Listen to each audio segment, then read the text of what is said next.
A few years ago, I had the opportunity to check out GL.iNET's Barrel AX, the cutest little travel router, something I had never even considered I might need. I mean, sure, we've all experienced the struggles of hotel Wi-Fi and trying to connect to your work's private network or watch the shows you do at home when you're traveling. And that solved it for me. It was like a pocket-sized portal that could solve all of my travel internet woes in one foul swoop. But when they found out I started my own channel and was still using that Barrel AX when I traveled, they were like, yo dog, can we sponsor a video for you to try the next generation, our Wi-Fi 7 travel router, the Slate 7? And I was like, sure, that sounds great. I love your guys' stuff. Why would I say no to that? And that's exactly what we're gonna do today. This, my friends and family, that's right, hi mom, is the Slate 7. And like I said, it's a Wi-Fi 7 travel router. It's still small enough to fit in your pocket, but it's got so much more going on and it's way faster. Now, right in the box, we got a little bit of propaganda paperwork. We never mind that. There's our Slate 7. Oh, it's really taped on in there.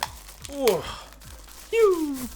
It's a bit bigger than the Barrel AX, but it's still small enough to fit in your pocket. Look at that, easy. And it's got a touchscreen on the front, which might seem a bit gimmicky at first, but from what I've seen on the product page, seems like actually could be pretty useful. As for what else is in the box, it comes with an Ethernet cable, which is huge. Because not only do they give you an Ethernet cable, they give you one that's like nice for traveling because it's A, short, but B, an ultra thin style cable so that you can pack it nice and tight and it doesn't take up a ton of space in your bag. Like if you just wrap this thing around your finger, it barely takes up any space. You can just throw that in your pocket too. And they also include a USB-C to C power cable, a USB-C power brick, and the adapters you need to use it internationally because the thing is USB-C powered. Duh. So if you travel with like a multi-port USB-C power adapter like I do, you don't need to bring the power brick. You just bring your little power hub and then you plug your little travel router into it, just like that.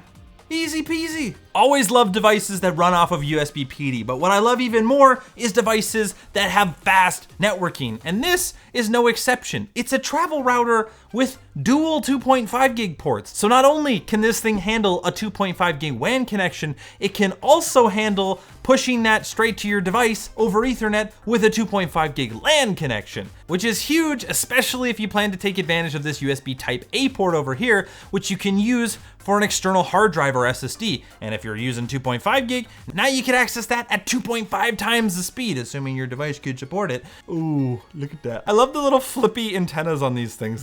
They're like little bunny ears. It's so cute. Now, hidden under the antenna on this side is a few buttons. We've got a reset button here that naturally you can use to reset the device, but there's also this cute little mode switch, which doesn't necessarily switch a mode because like most things on the Slate 7, it's customizable to a bunch of different settings. You can, for instance, have it set to toggle on and off your VPN connection. So say you want to access your work network, you toggle the little switch on, boom, you're in your work network. And then when you're done, you toggle it off. It's just that simple. But from what I understand, this touchscreen gives you even more speedy access to a bunch of different settings. So let's plug it in and see what it can do.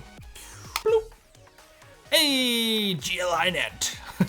Now, while we wait for this thing to boot up, let's talk the specs. The Slate 7 has a quad-core CPU, a whole gigabyte of RAM, and a half gigabyte of internal storage right off the bat. That's across the board, double the specs of my old one. So I imagine it goes quite a bit faster. Oh, look at that. Connect via Wi-Fi or LAN. Do Wi-Fi, I guess. Scan the QR code to connect. Okay. Oh, this is actually really clever and something I haven't seen used before.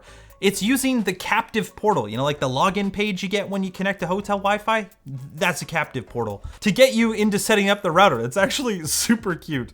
Wow, this is a good amount of security. Minimum 10 characters. So Jake is cool. 1, 2, 3. Does that work? And it's not just setting up the admin password, it's running me through the Wi-Fi setup too, which is super nice. Wi-Fi name, we'll call it Fluffy Boy. Yes, 160 megahertz dynamic bandwidth. Yes, we want all the channel width. Mwahaha. I'm in a hotel, I don't care about their Wi-Fi. I should put my antennas up. Is that your antenna flipped up or are you happy to see me? I'm sorry, I'll show myself out. There he is. Hi, Fluffy Boy. There's the usage. We've got all of the different types of WAN connections you can connect to this thing. That's right, it supports multi-WAN, which I'll show you in a minute. We've got MLO Wi-Fi, that's right, because it's a Wi-Fi 7 access point. If you have a supported device that can also do MLO and you set up the MLO network, your phone can connect to both the 2.4 gigahertz radio and the 5 gigahertz radio in the Slate 7 at the same time and aggregate the bandwidth, which is pretty cool. We've got our 5 gigahertz, we've got our 2.4 gigahertz, OpenVPN, WireGuard, AdGuard Home. I'm not gonna say that I'm not a fan of blocking yucky ads and tracking and whatnot, and that's integrated directly into this, but if you like the channel, maybe hit the subscribe button and whitelist it in your ad blocker to help support, you know? Love you long time. We've got Tor if you want super security, and that's pretty much it in there, but let's connect to the 5 gigahertz Wi-Fi. Join Fluffy Boy 5G. That's honestly so clutch, but I know some of you are screaming at your computer right now. Jake, what about security? It's fine. You can lock the screen with a PIN code. They thought of that. But why don't we start with a good old speed test before we jump in the admin panel and see all the goodies in there. I'm connected to the 5 gigahertz. Right next to it. Whoa, 1.2 gigabit. Damn, girl, sheesh. Now, of course, my phone is pretty much as close as it could possibly be to this thing. So you're gonna get the craziest possible speeds in that situation, but that's pretty much as fast as 5 gigahertz Wi-Fi gets you. But we're really close, so let's go a little bit further away, all right? I'm over in my kitchen now, which is about 30 feet away without any walls, but definitely a bunch of junk in the way, and let's see how fast it goes now. Still on the 5 gigahertz, by the way. And we're getting 800 down, 500 up still. 30 feet's pretty good. Let's go upstairs through some walls, then we'll be even further away. We gotta be quiet because somebody's sleeping, but I'm upstairs now. Probably a good 50 feet away, and I'm still getting download speeds in the 400 to 500 megabit range and upload speeds close to 200, which is crazy. It also supports preamble punching, which basically allows it to like carve out parts of the spectrum that are interfered with and like ignore those parts of the channels while still using the rest of them instead of just having to ignore any parts beyond the interference. It's just a much better way to make good use of the spectrum, especially in congested and high interference environments. Wi-Fi 7 is just kind of the bee's knees, baby. Naturally, with Wi-Fi 7, you do get up to 4K QAM signaling, even if you don't have 6 gigahertz Wi-Fi. But with how wonky some devices are with roaming on 6 gigahertz and all of the rules and regulations about the power output and how affordable and small this thing is, I'm not surprised by the fact that it doesn't have 6 gigahertz. It's really not necessary for a device like this. But if you really want to play with those 6 gigahertz speeds, GL.iNET does have their Flint 3, which is more of a home ball-in access point.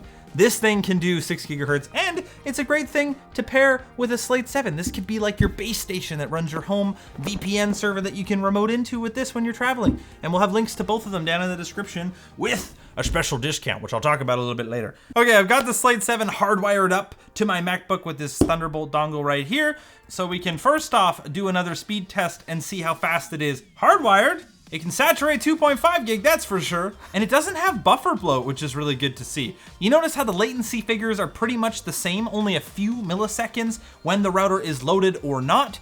That's a good sign, because on crappy or ISP provided routers, you can sometimes run into a situation where they don't know what to do when your internet speed is saturated, which if you're in a situation where your mom's watching Netflix and your brother's watching Netflix and you're trying to play CSGO and your latency's going all over the place even though you're hardwired, that's buffer bloat. And this doesn't seem to suffer from it, which is great to see. Here's the GL.iNET admin panel, and there's a ton of stuff you can dig into in here. Now, right off the bat, we can see multi-WAN. For me, this has always been the coolest part of these little travel routers, because not only can they connect to just straight hardwired internet if your hotel room or wherever you are has it, but they can also connect in a bunch of other ways, like acting as a repeater. And yes, these can even handle the login pop-ups on hotel Wi-Fi. It just passes the login page through to your phone or your laptop as if you were connected to the hotel or whatever Wi-Fi directly, which is super cool.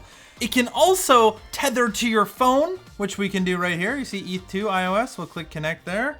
And there you go, it's tethering, we can see. You can also do auto login for public Wi-Fi, which is sweet. And you can even connect a cellular hotspot over USB 2. So you could have a total, if you want, technically including both of the WAN ports, 5 separate WAN connections that not only can act as a failover, but also in a load balancing mode. Now the load balancing doesn't make everything faster. It's gotta be something where you're making multiple connections so that the Slate 7 can actually like distribute the connections across multiple interfaces. And since we're already saturating the 2.5 gig port with my little adapter here, let's try failover instead. Let's get a ping going here, and then I'm gonna unplug the Ethernet. Dude, we didn't even lose one ping. What?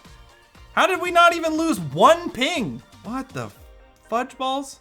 And then let's try killing the Wi-Fi. I'm just gonna unplug the AP. Okay, we lost a ping there. We're losing a few. Boom, we're back up. We're on cellular now. Okay, we lost 4 ping packets, that's it. And of course the cellular latency is all over the place. No surprises there. I have terrible cell reception in my house. But if you were watching a YouTube video or Netflix, anything that there's like a tiny amount of buffering, you like actually would not have even noticed it at all. It's genuinely really slick. But let's plug the Ethernet back in because I don't like having a half a second ping. That's ridiculous. Now, as you can probably see, there's a lot of things to play with in the admin panel, but one of the biggest ones, at least for me, and I'm sure a lot of you, is a VPN. And in the latest firmware, they actually added multi-VPN support. So not only does the Slate 7 work out of the box with 30 different VPN providers, you can see them all here, you can just download your profile right off of their website, or for some of them, even just enter your credentials to log in right in the page here, and then just upload it. Or if you use a VPN provider that they don't advertise support for, like me, I use TorGuard, affiliate link down in the description if you want to try that. You can just manually enter the like text config anyways for WireGuard or OpenVPN. And what they told me is that the Slate 7 can do almost 500 megabit per second on a WireGuard VPN, which is really fast. So let's try it. Look at that, TorGuard's not even on the list and it just uploaded like nothing. Now, am I on a VPN now? Let's see. And hey, look at that, my IP address is different. Pretty cool. And as far as I can see, they don't seem to be BSing on the speed capabilities. There you are, speed test on a WireGuard VPN at 480 megabit down, and upload speed basically exactly the same. That's super fast. That's like twice as fast as my Barrel AX. That's a whoo kind of performance increase there, boys and girls. And you can even just go on the screen there and turn the VPN off. So if you don't want to like pull out your phone or go on the admin panel or whatever, it's right there accessible to you. Now, they also support connecting to multiple VPNs at the same time. So you can push your work laptop to your work VPN and your phone through, well, maybe no VPN. And heck, maybe even your Linux ISO downloading machine through another VPN. And while you can turn your VPN on and off with the touchscreen, you can also go in here and change what provider you're connected to. So if you want to switch between your work VPN and your kind of more fun VPN, you can just do it on the screen. You don't even have to pull out your phone or your laptop. It's just right there, easy peasy, baby. And not only that, it also supports Zero Tier and Tailscale, which are peer-to-peer VPN protocols.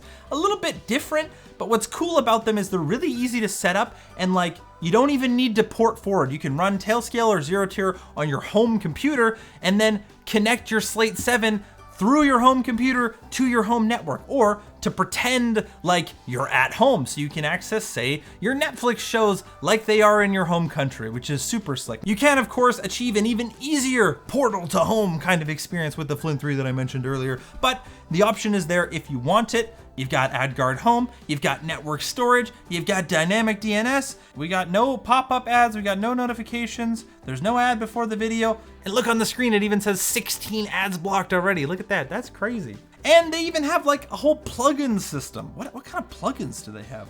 Oh, it's running on OpenWRT, so you can install OpenWRT plugins. I just installed the Acme plugin, which allows you to generate SSL certificates with Let's Encrypt, say if you're hosting a website from your house, because you can totally do that with this. That's kind of crazy. There are hundreds of OpenWRT plugins, so you can definitely expand the functionality a little bit here. Now, since it's a Wi-Fi 7 access point, you get all of the benefits that come along with that. And aside from the fancy stuff, everything that you would normally expect from an OpenWRT router, you've got your DHCP settings, your subnet settings. You can play around with the Wi-Fi and the DNS and subsequently break the DNS, because DNS is always the problem, of course. It's just like a really awesome and capable device that it's kind of hard to find flaws in. If it was $1,000, I'd be like, this is stupid, but it's not. It's only like $150. And because they sponsored this video to convince me to upgrade to the Slate 7, we're gonna try to convince you to upgrade to the Slate 7 by giving you up to 33% off until January 1st. There'll be a link down in the description, or you can go to jakku.com/slate7